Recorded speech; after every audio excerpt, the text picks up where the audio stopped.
Welcome from Tanguar Haor. বেশ কিছুক্ষণ সাঁতার কাটার পর আমরা নীলাদ্রি লেককে বিদায়। এই মুহূর্তে একটা জিনিস চোখে পড়লো, আই লাভ সুনামগঞ্জ। একটা গরম ওয়েদারে এরকম একটা ঠান্ডা জুস যদি পাই তাহলে মনটা ঘুরে যায়। সো সকাল সকাল নামার পর থেকেই ঝুম বৃষ্টি।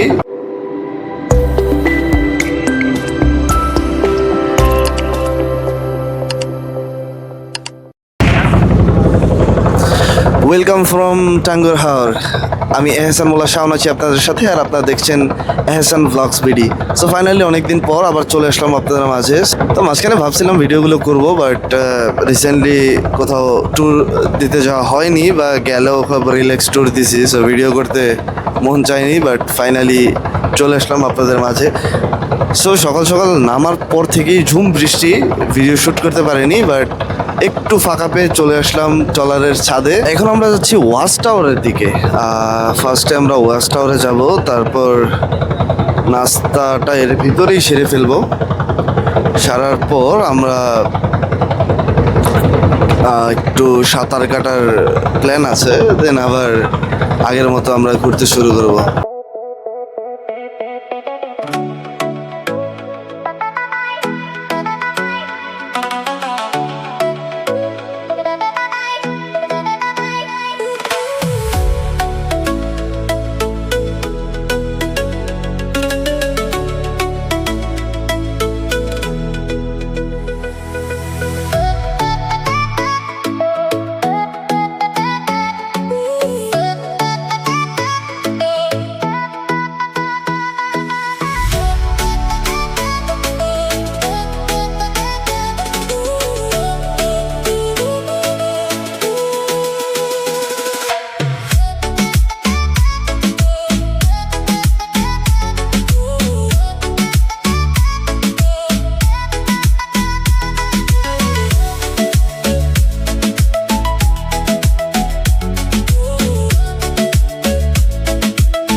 এখন আমরা আছি নীলাদ্রি লেকে। Just look at the view. এক সাইডে ইন্ডিয়া, আরেক সাইডে বাংলাদেশ। আসলে ইন্ডিয়া আমাদের পাহাড়গুলো নিয়ে গেছে সুন্দর সুন্দর, আমরা শুধু পেয়েছি নিচু জায়গা, বাট এরকম একটা সুন্দর জায়গা আমাদের জন্য রেখে গেছে নীলাদ্রি লেক। এখানে আমরা এখন গোসল করতে নামবো। লঙ্গি নিয়ে আসছি সাথে করে, লঙ্গি পরে নেমে যাব, আর দেখা যাক কি এক্সপ্লোর করা যায়। সো ফাইনালি এখনই নামবো, জাস্ট এখানে নামবো, এখন রেডি হব।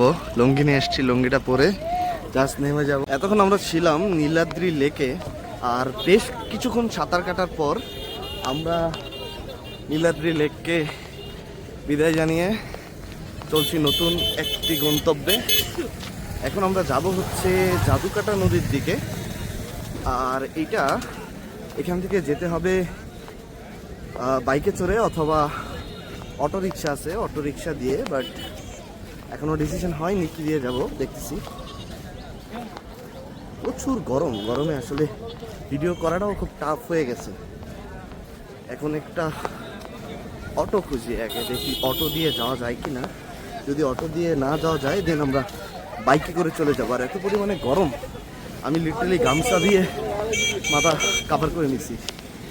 এখন আছি সাদা পাথর, কিন্তু এটা সিলেটের চিরপরিচিত ভোলাগঞ্জের সাদা পাথর নয়, এটা হচ্ছে রাজাবাজারের সাদা পাথর।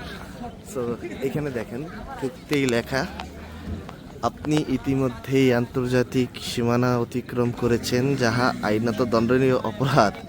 বাট আমাদের লোকজন ভিতরে ঢুকে পড়েছে, ঢুকে দেখতেছে সাদা পাথর কীরকম, এনজয় করতেছে সবাই। আর দেখছেন, আমার এই জিনিসটা দেখলে বরাবরের মতোই আফসোস লাগে, কারণ যত সুন্দর সুন্দর পাহাড়গুলো সব ইন্ডিয়াতে পড়ে গেছে আর আমাদের জন্য নিচু জায়গাগুলো রয়ে গেছে।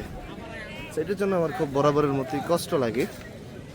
বাট হোপফুলি যদি আমাদের হতো কত ভালো হতো, করতে পারতাম, উপর থেকে নিচের ভিউগুলো দেখতে পারতাম। আমরা এখন যাচ্ছি রাজাই ঝর্ণার দিকে। সো আসতেই চোখে পড়লো এরকম পানি। এখন আমার হচ্ছে জুতা, অনেক ঠান্ডা। কি করে দেবে এই জুতা পরে যাওয়া যাবো? মেঘালয় এটা তো ইসের হিমালয়েরই পানি আপনার। কেটে রেখে দেবো। আচ্ছা আমি শর্টকাটে চলে আসলাম।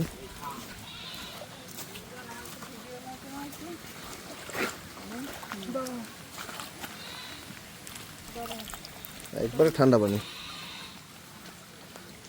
পানি অনেক ঠান্ডা।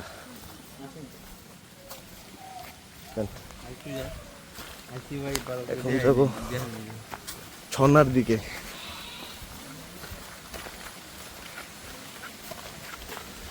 অন্তর অলরেডি টায়ার্ড।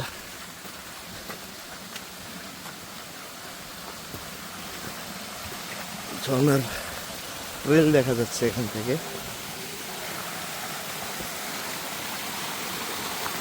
ছোটখাটো ঝর্ণা কিন্তু মোটামুটি সুন্দর। ভিডিওটা ক্লোজ করে দিব। জাস্ট এই মুহূর্তে একটা জিনিস চোখে পড়লো, আই লাভ সুনামগঞ্জ। এখানে বসে ছবি তোলার খুব সুন্দর একটা জায়গা। বাট এর থেকে ইন্টারেস্টিং জিনিস হলো এই ট্রেলটা, ওই দিক থেকে হিমালয়ের ঠান্ডা পানিটা এসে এইখান দিয়ে পানি প্রবাহ হয়ে ভিতর দিকে চলে গেছে। এখান দিয়েও আসতেছে, দুইটা ট্রেল আসতেছে। আমি ক্রস করি। এইবার দেখেন ভিউটা, বাচ্চারা এখানে ফুটবল খেলতেছে। জাস্ট অসাধারণ একটা বিকেল কাটলো এখানে। সো ভিডিওটা এখানে ক্লোজ করে দিব। এরকম আরও ভিডিও পেতে আমার চ্যানেলটা সাবস্ক্রাইব করে দিবেন এবং অবশ্যই বেল আইকন অন করে রাখবেন, এবং ফেসবুকে যারা ফলো দিয়ে ভিডিওটা শেয়ার করে দিবেন। ধন্যবাদ সবাইকে।